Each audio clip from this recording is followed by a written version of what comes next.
This article is about the axis of caste, class, gender, and health inequities in India.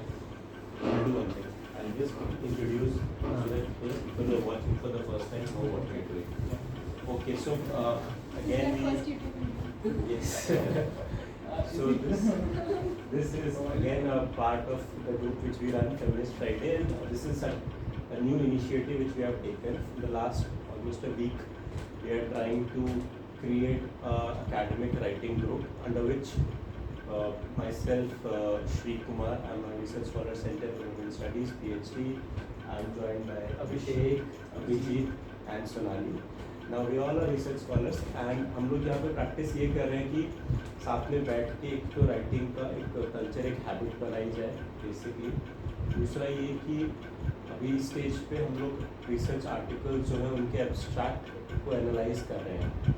Analyse करने का मतलब ये है कि हम सारे जो भी हमारे फील्ड के अपने आर्टिकल्स हैं जो हमें बाद में लिटरेचर रिव्यू में भी इंक्लूड करने हैं, तो उनके पूरे एब्स्ट्रैक्ट को हम दो लेंस से देख रहे हैं. एक तो उनकी लैंग्वेज, किस लैंग्वेज में कैसे एब्स्ट्रैक्ट लिखे जाते हैं, और दूसरा उसके कंपोनेंट, क्या क्या उसके कंपोनेंट रहेंगे. हर एब्स्ट्रैक्ट में जो भी हमने अभी तक देखा है 3-4 दिन में, वो यही है कि एब्स्ट्रैक्ट में 3 पार्ट होते हैं. एक तो वो कॉन्टेक्स्ट सेट करते हैं कि अभी तक कितना काम हुआ है, किस एरिया में काम हुआ है. फिर उसके बाद वो रिसर्च गैप बताते हैं कि क्या प्रॉब्लम है, क्या गैप है जो आइडेंटिफाई किया है. और तीसरा जो ऑथर है फिर वो अपनी बात बताता है कि क्या उनकी अपनी फाइंडिंग्स हैं. तो ये अभी तक हमारी समझ रही है. हम कोशिश करेंगे कि ये लैंग्वेज कोई बैरियर ना हो, तो अपनी communication, it's a group discussion, तो we all are learning together, so without worrying about whether it's right और रॉन्ग. तो अभी हम अपने एब्स्ट्रैक्ट का एनालिसिस शेयर करेंगे, और उसके बाद जो भी हमारा डिस्कशन होगा उसमें उस डिस्कशन के बाद हम एक फ्री फ्लो में उसका समरी टाइप का लिखेंगे जो भी इस डिस्कशन से निकल के आ रहा है. So we don't know, we are just curious to know what are other people are reading. Purpose ये कि एक आदत बने जिसमें हम बैठ के साथ में लिख सकें. So this is the purpose of this group. Let's begin. I'll start then. Yeah. So the name of article is Inequities and Access to Health Services in India, Caste, Class and Region, and specific with gender. So it's written by Rama Babu and et al. There are other people too. What I see the author is focusing upon is a sense of skepticism whether the LPG reforms of 1991 has made Indian healthcare far more inaccessible. Does it expose the lacunas of it? The 1991 reforms, where we say that those reforms were there for the development of the country and the human development of in most of the centers, the urban centers or the rural centers.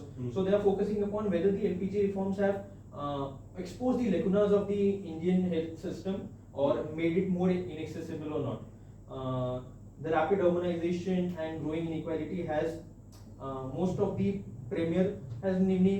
made most of the premier or basic health care services to just for the elites. What they want to say is that now the elites have the most of the access to the basic or premier healthcare services.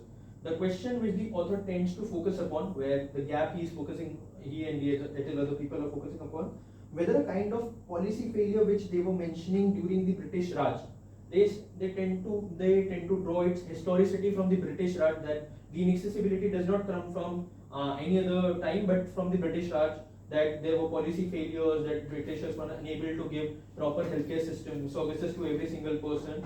Whether the post-independent India Republic is able to address it or not. Were we as a country, as an independent country, failed in providing accessible healthcare services or not, in contrast to what the British people did or what kind of policy the British people had. So this is something that they are focusing upon. Primarily focusing upon the axis of caste, gender and class. And all such, and what the finding is, all such options should be taken into consideration in future policy making. If we have not considered the class, caste and gender gap due to the policy makings and the colonial hangover that we have, and we have focused upon and continued the kind of policies that were made by the Britishers, if we have not considered any of these, it is high time that we start considering all of these. So this is something that they are focusing upon. And what I think of the language is, it's more of language of care, where they are talking about the inaccessibility in itself, the realization of inaccessibility in itself is a language of care, what I feel. That they are understanding and accepting the fact that we are not, we do not have a kind of healthcare system that is accessible to everybody. And critical about the deep historicity and deep historicity of it. That the British system, what kind of system did they have, and post 1947, what kind of system do we have, and what changes we have made. So we see that the language of care is there, and the criticality and a sense of historicity is there. This is what I can make out of the article. It's a very, Thank very you. interesting article, you know. To any particular observation, comment on this? मतलब जो इतना मेरे को जितना समझ में आया कि हम बोलते हैं कि इंडिया 1990 तक काफी ग्रो हुआ है ना, इकोनॉमी जिसको बोलते हैं हिंदू रेट से एक फास्ट डेवलपिंग इकोनॉमी बन गया, बट इस पूरे प्रोसेस में हेल्थ सेक्टर तो इनएक्सेसिबल हो गया मासेस के लिए।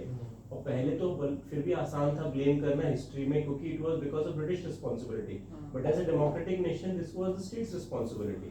सो by criticising intersectionality point of view से कि आपने वो तो प्रोवाइड किया नहीं जो आपने प्रॉमिस किए थे बीपीएसपीज में और फंडामेंटल राइट्स में, और at the same time if we look at 1990s का also the time when we see economically we are growing, but also the global discourse on human rights is also growing.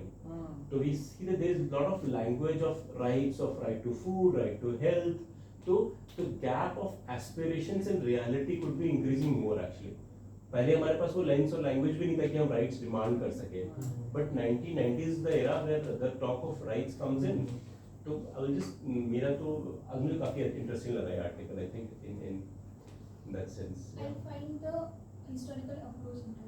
Historical Usually in policy studies, these groups are looked as ahistorical. For example, they have come out of nowhere. For example, the marginal group, but they don't take into consideration the historical trajectory, why they are at the place where they are. So I think this article is trying to also take into consideration. In that matter, the whole historical subjectivity agency wala part is also coming somewhere, where Chinnaya Jangam is also like talking about agency. Can you help me understand? Like he's talking like when you raise the question that came out of nowhere, I just got that idea of where Chinnaya Jangam in his book Dalit and Making of Modern India is bringing that Dalits were not passive forces in this whole modern making of India.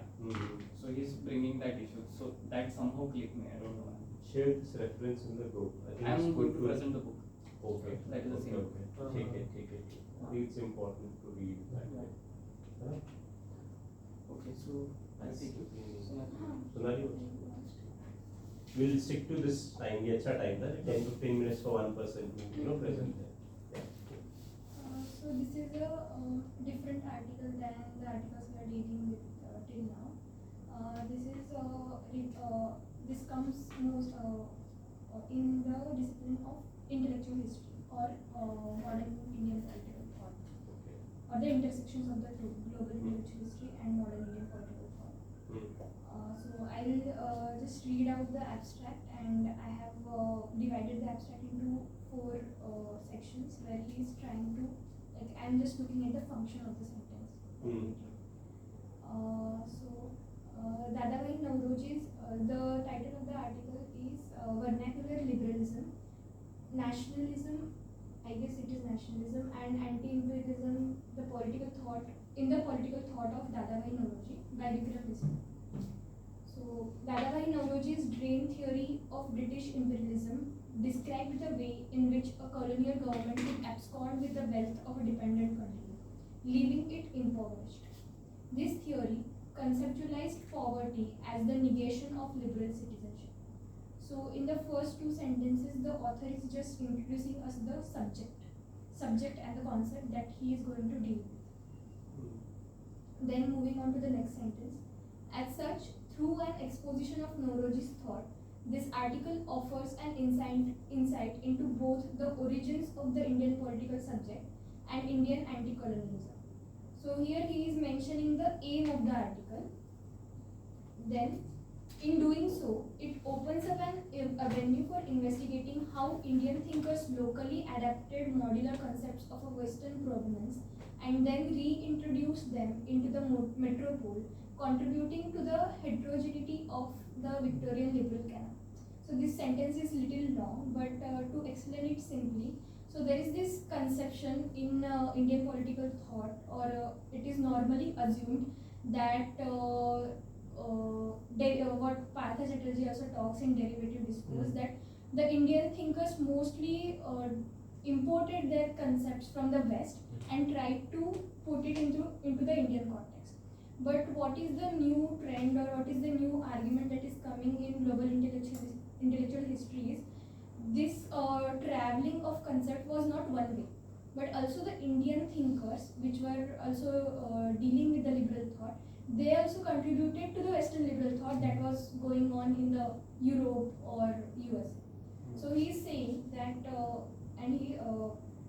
so in this sentence particularly, what he is doing is he is trying to situate his paper into this larger argument of global intellectual history. Then moving on to the last part of this abstract. Finally, so he is going from general to the particular. So what is he exactly doing in this article? He is just mentioning it in the last part of the abstract. Finally, Nauroji's imperial critique is compared to that of prominent British anti-imperialists, especially John Hobson, in order to demonstrate that Dadabhai's economic account of empire not only predates Hobson's thesis, but that it was more expansive in its criticism and more hopeful about the progress of indigenous peoples. So he's kind of also, he's doing two things in this sentence. First, he's describing his methodology, that he's putting out a comparison between two thinkers, and then in the second part of the sentence, he's giving out his arguments. So this is what I could make of it. Nice. You have properly broken down into with different colors. This is exactly what we have to do. Okay. ठीक है, colour में break करना है, identify करना है. अच्छा. It was very well. I also like how you explain that the methodology part, where the comparative analysis. It was not very clear when you Clear, read it. yes, Just yes. you are able to identify it later. Because I am still unable to find methodology in my paper. I don't know. And I think in these articles, what I have observed, they don't talk about the gap. So these are not the traditional abstracts that we have been seeing right now. They are explaining the gap and then what they are doing. It's far more, Theoretical paper में it's not possible. हाँ. it's far more observational. हाँ. It's just the Partha Chatterjee point, if you can reiterate, because I might not be aware of. Derivative. हाँ, क्या derivative क्या discourse. derivative property was So not they right. are kind of saying that whatever modern Indian political thought that we have, the main leaders that we have, that they have given thought, it is imported. The concepts of liberal rights, human rights, Nationalism. or equality, nationalism, Yeah. they are all imported concepts. This is Partha Chatterjee's argument. He calls it derivative Discourse. derivative discourse. But I- Although his argument is, I am questioning it, I am not arguing that it is a derivative discourse, but many people have taken his argument that But he can is this same This is argument? exactly what he said, or is he misunderstood in this manner? he is misunderstood in this manner, but he is talking about in this concept. If we can see that there is this import of the concepts, and if we can really say that this is our Indian thought.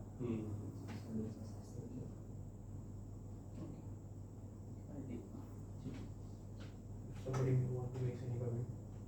Anything you can relate to connect होता है क्या किसी चीज से? I'm also thinking in anti-caste epistemology again, that how anti-caste epistemology also affected the Brahminical literature also. That matter, Brahminical patriarchy in itself is affected by the anti-caste movement. Because it was not something, Brahminical patriarchy का जो पूरा conceptualization था, it came from Savarna ये, though it is अगर उसकी roots trace कर रहे तो then it is coming from Ambedkarite and Fuleite literature only. So in that sense, I was something I'm trying to make an analogy, comparative ये करने का try कर रहा था.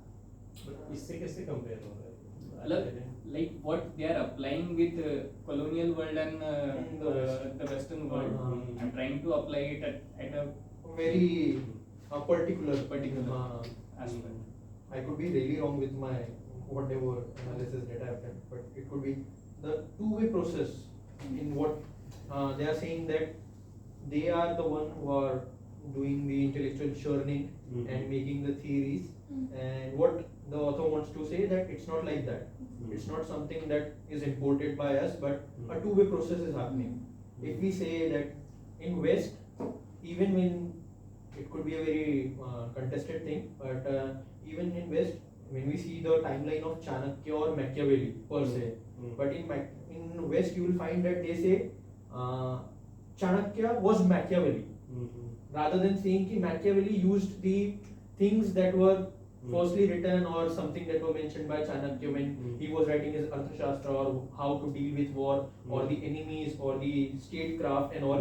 But in West you will find that appropriation happens the otherwise. Even when there are historically, or if not historical evidences, but at least there are mentions that Chanakya was before Machiavelli. This kind of, and they consider that whatever theoretical churning or the formation of theory that is happening in a very, you can say, what we call, Edward said, in a very oriental manner, that this is just an act of imitation. They are making something, and by adding just a comma or paraphrasing it or rephrasing it, and the other people from the East are just doing an act of imitation, rather than when we talked about Hobson here, that he's talking about the brain drain theory or the economic wealth that is going to the West. It is something that has been mentioned by Dadabhai Naoroji before Hobson. Is it something that we can make out of the article? But we'll find that people tend to give more credit to Hobson rather than Naoroji, just because they think that it is more of an act of imitation. That any theory that has been made by them is just an act of imitation by the South Asians, or whether we say the Eastern Hemisphere. Am I reading it correctly? Or Right. something? It's like being placed in North, so what you design, what concepts you have, you universalize it, and all the Oriental knowledge is considered as a poor copy of it. Of course, there is this hierarchy about whatever considered as Western political thought, it is canonical because it is very well researched. So there is the whole discipline of intellectual history and a whole lot of scholars working on this, drawing this tradition from Plato to Machiavelli, what we learn in political thinkers, Western political thought. Right. So that I agree. Agree, but I just found your example of Chanakya, comparing Chanakya that is and what, Machiavelli misplaced, because the time periods were also very different. But the thing is that when we say, when Weber says, if I'm right, that Weber compares Chanakya and Machiavelli, and he considers that Chanakya was the Machiavelli of East, rather than saying that Machiavelli was the Chanakya of West. This is something that I am saying, this is how we have divided our history, rather than when Weber has read both of them and he knows about both of them, why it shouldn't be the other way around. This is something that I am saying, that why the burden of proof, or why always that they are looking down upon any political theorist per se that is from South Asia, whether it's Amir Amin or other, any theory per se they are giving, Eurocentrism to any other theory, they do not pay heed to such theories, but focusing upon their That's established critique of the Western political Western thinkers. thinkers. Seriously. But I think we, by making such arguments, we also run into the danger of who came first, of who gave this idea first. So mostly this is done by the right winger thinkers. We already had these things. That is so why that is some danger the that chicken I egg found in thing. academics. But what this article is mostly doing is this stream of thought, not individual thinkers or not individual concepts, but the streams of thought or the liberal canon was influencing each other, the metropolitan and the colonial. Just to add the example, I think I was in feminist discourse, we read a lot of Foucault's work and knowledge power nexus, which he established by Foucault. But it's only, I think last month in one of our feminist Fridays reading, we're reading Gay Lombert's work. And in that, it's mentioned that it was Foucault's work. Specifically mentioned that Foucault was first to establish that power knowledge nexus operas. But amount of scholarship and amount of weightage given to Foucault is like it's again being placed in not in that manner. But I have one more thing which she rightly pointed. Who came first? If we and we can rightly use this that it was only in Indian civilization or The art, हमारे- statecraft, yeah. But do we is it one get authenticity with the one who first produces the idea? Why I'm saying is हम ये तो बोल रहे हैं कि north से ये ट्रैवल नहीं हुआ है, ठीक है, हमारे यहाँ पे भी पहले था, but is it possible to always track the flow of idea in such linear manner? Yeah. मतलब I think it's the conversation which keeps happening Uh-huh. continuously rather than to it's a futile exercise to draw where does idea travel to which direction actually. Like हम कब बोले कि यार हम यहाँ proof कर देते कि डेमोक्रेसी वेस्ट से नहीं आई है, हमारे यहाँ तो बुद्धा के टाइम पे डेमोक्रेसी थी, जनपद से हाँ, modern type it's more like getting legitimacy to the concept, but I think this exercise is futile in itself. कि किसके यहाँ पहले आई है, it's not is it like am I reading it wrong, like rather than proving कि कहाँ कहाँ क्या पहले आई है वो, because it's not the linear flow, back and forth नहीं That is होता. what I wanted to understand. I Yeah. There is agree with always that this point. interaction. No, what I feel. Interaction. there's Traders always might have interaction. interacted, thinkers Learn might have something or interacted. exchange, the idea of exchange. And it's happening during the times of Buddha also. It is happening from history unknown, the dates unknown to us. Yeah. But I और उस think time पे proof करना ही मुश्किल है कि हाँ, उसके कहाँ पहले आई है. हाँ. It's not scientifically possible. The existence of Again, Chanakya in itself is a very contested thing. No, that is why I was making that But argument. I think कि the हाँ. only contestation that we can make it, the only difference is the Western ideas have been theorized Yeah. Mhm. very rigorously, Yeah, that the Indian The- ideas when have not he's- been, and that is the most But- the prominent argument of those who are working in global intellectual history from non-European point of view, that the canon only considers or only acknowledges the ideas of white thinkers. The act of sophistication, if we say. And their ideas are only theorized. The weightage is not given to, even if they are very, you can say something that can be considered to be given weightage. Yeah. Okay, so the topic title is Coalition and Language Politics, Policy Shift in Southeast Asia. The authors are Amy H. Liu and Jacob Ritz. So I'll first read the abstract, and then I'll try to break it down. Why is it that some governments recognize only one language while others suppose? Let us to find it. ये वाला है कि coalition and Language politics, yeah.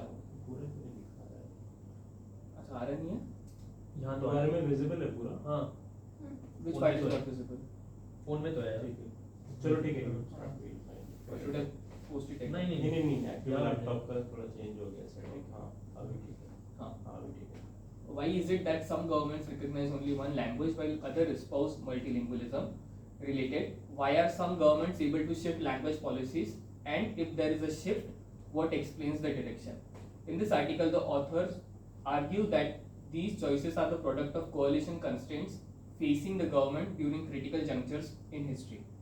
During times of political change in the state building process, the effective threat of an alternative linguistic group determines the emergent language policies. If the threat is low, the government moves toward monolingual policies. As the threat increases, however, the government is forced to co-opt the alternate linguistic group by shifting the policy toward a greater degree of multilingualism. The authors test this argument by examining the language policies for government services and the education system in the South Asian countries. Southeast Asian countries, sorry.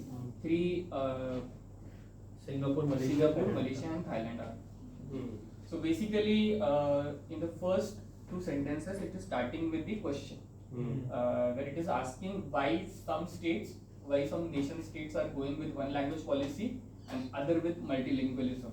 Like specifically America or most of the European nations, they are going with a one language policy. And in Indian context, we see India going with multilingualism, or for that matter, Canada going with multilingualism. Why are some governments able to shift language, and if at all some governments have some only one language policies, why are we shifting to these other multilingual language policies also? He's trying to somehow set the context, like why is it happening? In this article, the authors argue that these So this is basically again is arguing that coalitional constraints facing the government during the critical junctures of the history, and he's bringing the he's more specifying the context, like within the state building process, if there is a threat of alternative linguistic group, then there would be some changes in the linguistic policies, which is saying that if the threat increases, then they are trying to co-opt, or else they won't co-opt. If the linguistic minority group is does not have the ability to threaten them or to challenge them in a way which they would feel threatened, so they won't change. If we even if we go with the example, like in Indian context only, the Tamil language movement was very strong. So they ultimately in 1960s they had to co-opt other languages also. We see the official languages, 22 official languages. So this is how. It is constantly increased only. Yes. States and After number that, of states हाँ, increased. I think increased. Jharkhand was Santali, Santali, हाँ. Santali was added. Santali, then Maithili. Manipuri, So these are like, so he is basically in this article, what I found is he is not describing anything about the methodology. Only he is talking about the area which is analyzing, that is Singapore, Malaysia and Thailand. But what he is saying that he is specifically reading the language policies for government services and education system, that I found. by examining the language Language policies. policies, So that yeah. means he will be referring to the text. Text, हाँ, Government, some in हाँ. some way the text, but again I am not sure like what text he is going to be. Government services and education. So it's like UPSC और उनकी जो NEP होगी ना, उनको study करेंगे. या तो गवर्नमेंट government सर्विसेज के लिए जो पॉलिसीज चल रही है, हम्म. उसमें एक्सक्लूजन इंक्लूजन क्राइटेरिया होता है ना, कि this is the language, this we can't apply for Punjab services now, क्योंकि पंजाब में पंजाबी लैंग्वेज चाहिए. So what is the language for government services and education system? The GRs and all, Mhm. the language in which they communicate, Right. क्योंकि that also matters, no? In Indian state, when we talk about Hindi, Hindu Hindustan, we see this new trend. We'll find that this is something that has started happening, and even the transfer orders of states like Tamil Nadu, where nobody, matlab most of the people, 90% of the population does not understand Hindi or cannot read Hindi, you will find the transfer orders are in Hindi. This is something that happens even after such a long history of what you call